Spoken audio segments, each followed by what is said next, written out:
Di ana pod guys, nagluto na pud ko ni ani, permi na lang ni inani akong panglutoon. Kay unsaon man guys, mauram nilang nakahibaw-an kaunon. Ug unsa ra na akong ginapangluto, mauray lang ginapangaon guys.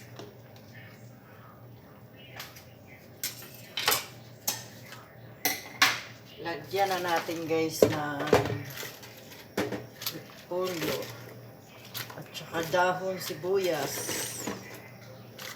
Yan. Yan lang hilig nila guys, yung may sabaw.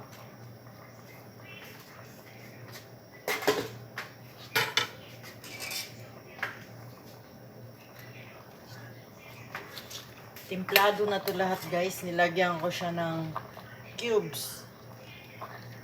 2 beef at saka isang chicken guys. Yun ang ginatimpla ko sa linaga.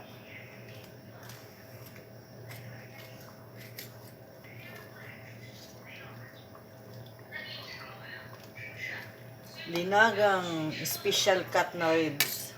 Ribs yan siya guys. Ipa-special cut ko talaga.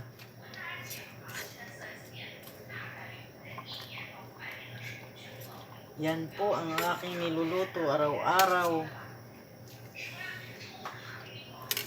Ano kasi sila guys, Chinese. Kaya ito lang yung alam nilang kainin na Filipino food. Ito lang. Sinigang, dinaga, tinola. Yun lang hilig nilang kainin guys ng Chinese. Lagyan ko rin siya guys ng pamintang buo. Yan.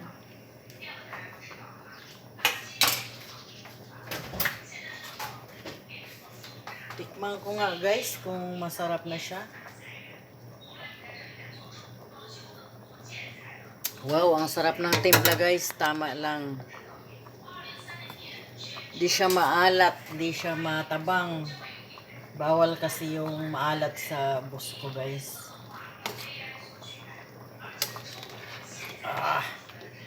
Yan, ayan na naman siya guys. Yan. Ang special cut na ribs.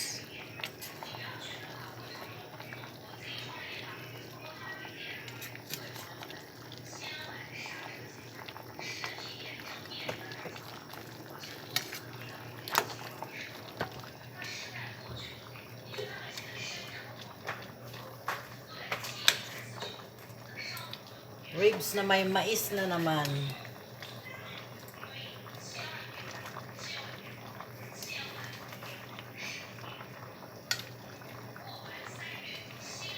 Mais lang at saka carrots.